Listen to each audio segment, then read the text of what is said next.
자, 제6강 정치체제와 정치질서 세 번째 세션을 시작하겠습니다. 두 번째 세션에서 우리는 민주주의 체제, 권위주의 체제, 독재 체제의 유형 분류를 시작했는데 연결해서 하겠습니다. 두 번째 세션에서 이 세 가지 체제를 유형화하는 기준이 첫 번째, 통치 집단과 통치 구조에 대한 국민의 제어 가능성. 두 번째는 통치 집단이 실효적 책임성, 실질적인 책임성을 갖고 있느냐.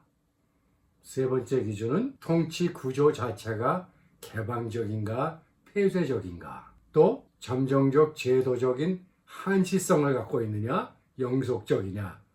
네 번째는 정치 권력이 국민의 생활 속에 얼마나 깊이 파고 들어갈 수 있느냐에 대해서 얘기를 했어요. 그리고 이제 현대 한국 정치사에 있어서 굉장히 불행했던 시기인 이른바 72년부터 1979년까지의 유신체제의 예를 들었는데 이렇습니다. 유신체제 당시 유신헌법이라는 정치 질서에 대한 논의를 완전히 금지했습니다. 헌법을 개정하자, 보다 민주적으로 바꾸자라는 논의 자체가 금지되었죠. 그런 측면에서 통치 집단과 통치 구조에 대한 국민의 제어 자체가 불가능했다, 이렇게 볼 수 있는데, 그렇다면 유신 체제가 독재 체제냐, 이런 질문이 있을 수 있죠. 바로 이와 같은 제어, 통치 집단에 대한 제어 가능성의 측면에서 보면 틀림없이 독재예요. 그리고 통치 구조 자체도 완전히 폐쇄되었지요. 그러나 그럼에도 불구하고 박정희 씨는 선거를 통해서 대통령에 재선되고 또 3선 이렇게 나왔죠. 그런 면에서 보면 적어도 절차적인 측면에 있어서 국민은 통치 집단을 제어할 수 있었다는 얘기예요. 그 말은 통치 집단에 대한 제어가 완전히 불가능한 그런 독재와는 상당히 좀 거리가 있다. 그러면 권위주의 체제냐? 이제 이런 문제가 발생하는 거죠. 그래서 제가 첫 번째 백화점 옷가게 마네킹 얘기를 했습니다만, 권위주의 체제와 독재 체제의 차이를 아주 명백하게 파악하기란 좀 어렵다, 이런 이야기죠. 그것은 어디까지나 상대적인 수준의 차이이기 때문에 쉽지 않다, 이런 뜻입니다. 그러나 우리는 비록 그 정치 권력, 정치 집단 혹은 통치 집단이 굉장히 폐쇄적이고 강압적이고 국민의 실질적인 제어가 불가능하다 하더라도 적어도 절차적으로는 제어가 가능하다. 선거해야 된다. 그냥 대통령 되는 거 아니다. 북한의 경우는 어떻습니까? 김일성 사후에 김정일이 잡았죠. 권력을 잡았죠.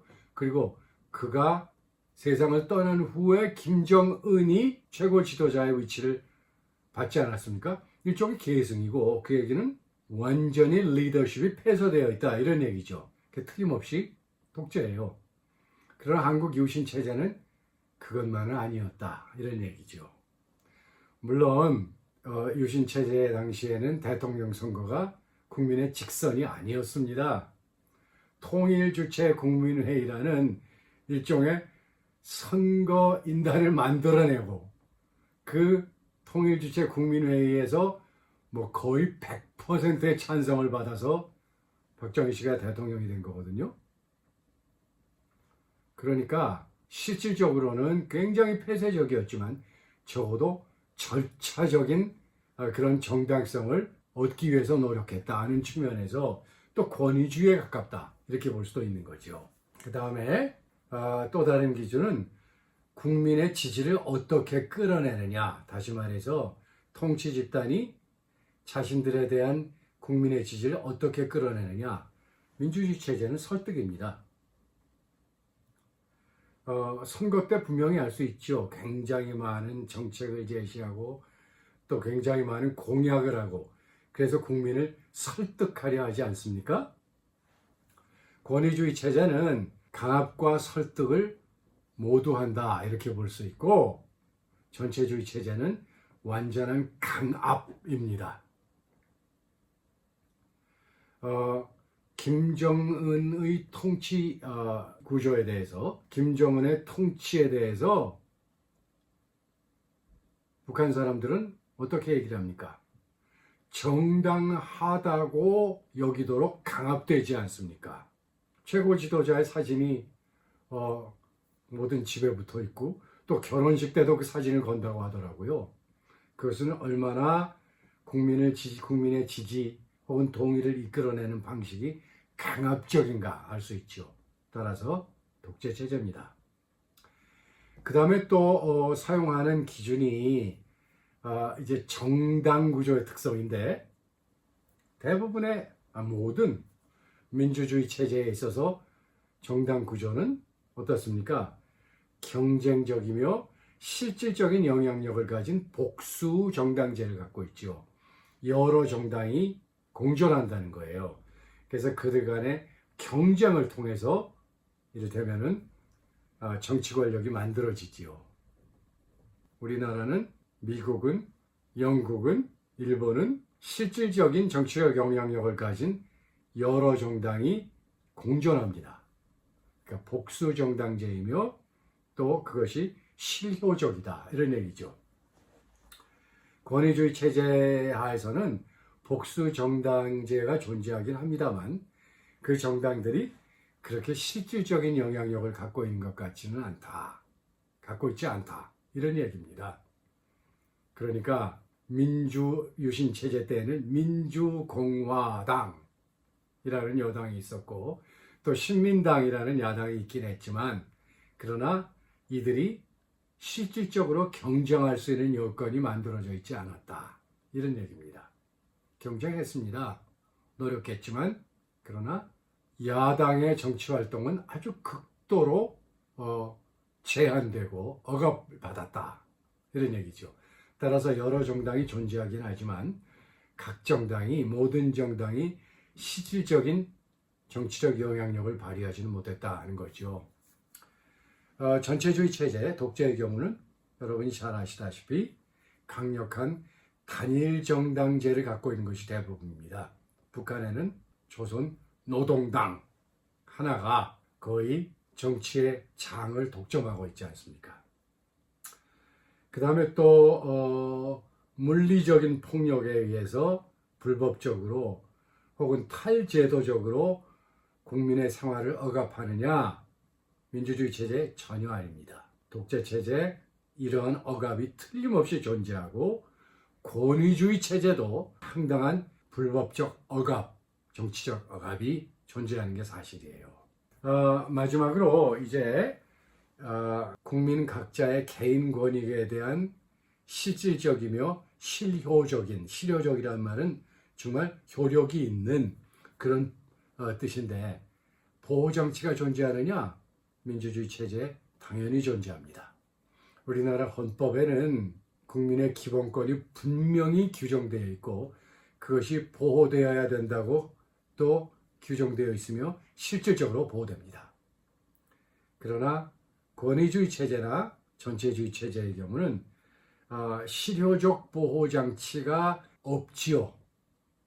절차적으로 그런 보호장치가 존재한다 하더라도 제대로 작동하지 않는 경우가 권위주의고, 그리고 독재의 경우는 그런 제도적 장치조차 제대로 마련되어 있지 못하다, 이렇게 볼 수 있죠. 그래서 민주주의 체제, 권위주의 체제, 독재 체제를 유형화할 때 그게 그렇게 쉽게 이루어진 건 아니라는 얘기입니다. 선거가 다가오면 정치권에서 굉장히 많은 레토릭을 사용하죠. 서로를 공격하기 위한 수사가 많은데 그 중에 하나가 이제 독재라는 말을 많이 쓰이더라고요. 그러면은 일반 시민들이 혹은 여러분이 정말 독재인가? 이런 생각을 하게 되지 않습니까?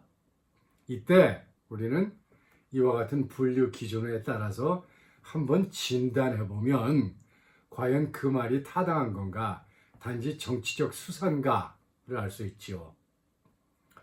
여권이 야권에게 야권 지도자가 독재한다, 공격을 하고. 또 야권은 여권에게 무슨 독재다 이런 얘기 많이 하지 않습니까? 그런데 그때 사용되는 용어는 그렇게 정치학적인 용어는 아니고 수사일 뿐이다, 이렇게 얘기할 수 있겠어요. 자, 다음으로 또 하나의 기준이 있습니다. 또 하나의 기준은 공화제와 군주제의 분류입니다. 공화제를 우리는 Republic 이렇게 부르죠.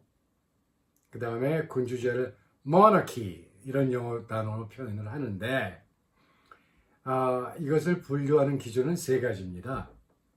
첫 번째는 누가 최고의 권력자인가, 그리고 어떻게 최고 권력자를 선정하는가의 문제이고, 두 번째 기준은 권력 행사에 대한 견제 가능한가, 세 번째는 정치 권력이 행사되는데 그와 같은 권력 행사의 시간적인 지속성 얼마나 오래 하느냐, 이 문제예요.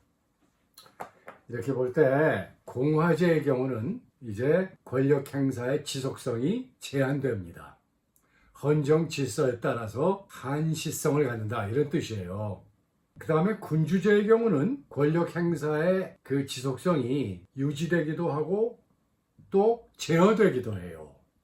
그래서 이제 좀 더 구체적으로 살펴보면 공화제 체제는 대개 세 가지로 분류됩니다. 그 안에서 첫 번째가 대통령제, 두 번째가 의회제, 아마 여기 표를 보시면 더 자세히 아실 수 있겠는데, 그리고 세 번째는 이원정부제, 이 세 가지가 있습니다. 대통령제의 경우 최고 권력자는 대통령이죠. 그리고 대통령은 선거를 통해 선출되지요.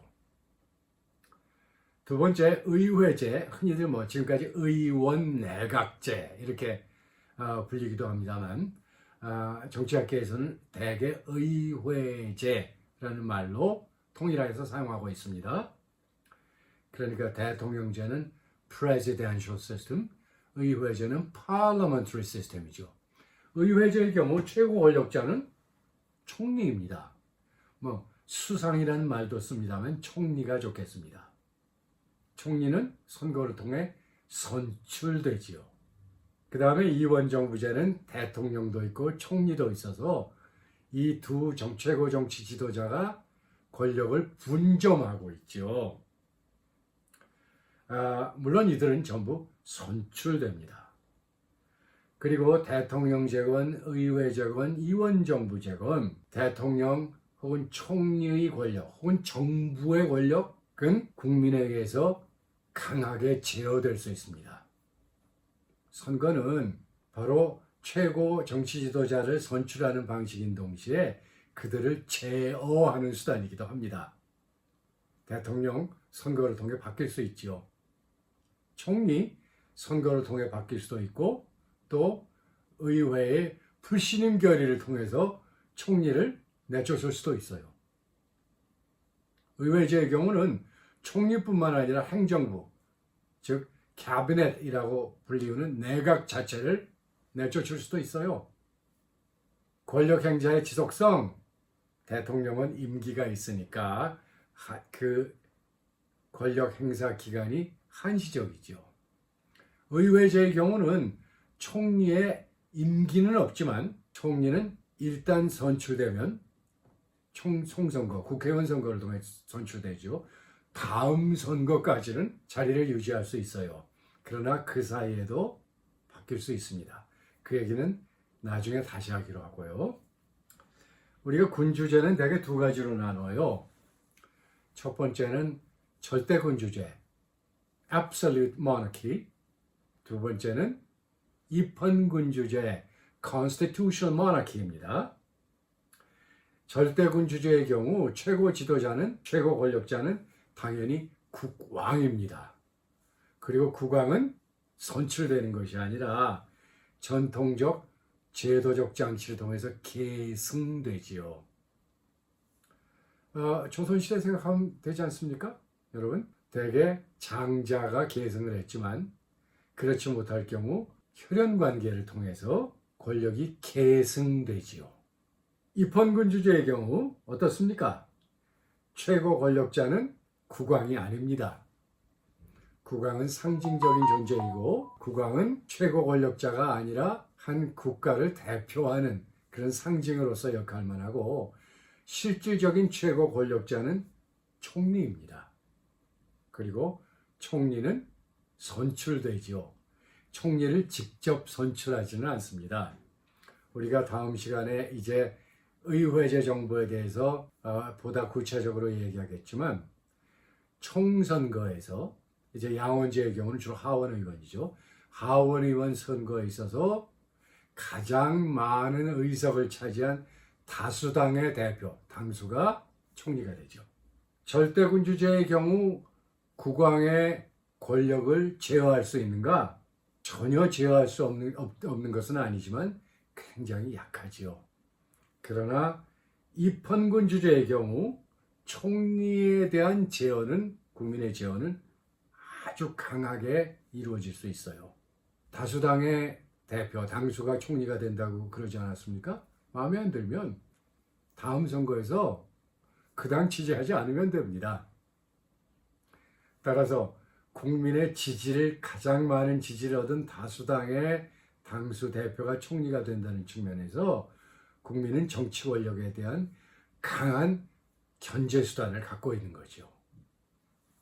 그 다음에 권력 행사의 지속성 어떻습니까? 절대군주제에는 이제 국왕이 최고 권력자고 국왕의 권력 행사는 굉장히 지속적이죠.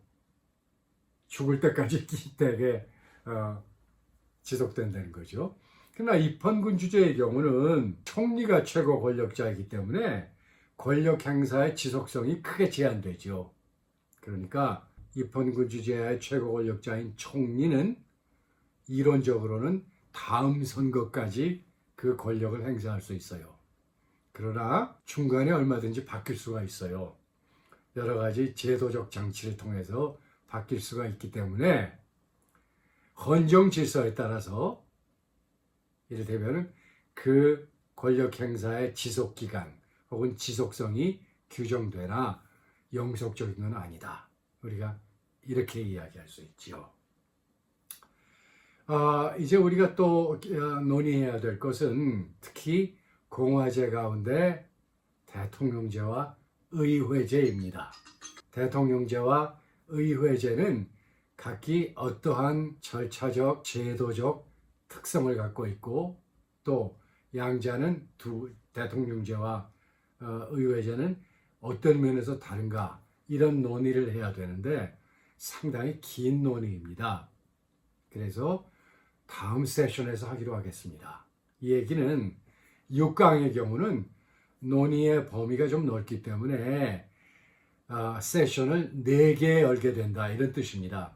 지금까지는 각 강의 주제당 3개의 세션만 있지 않았습니까?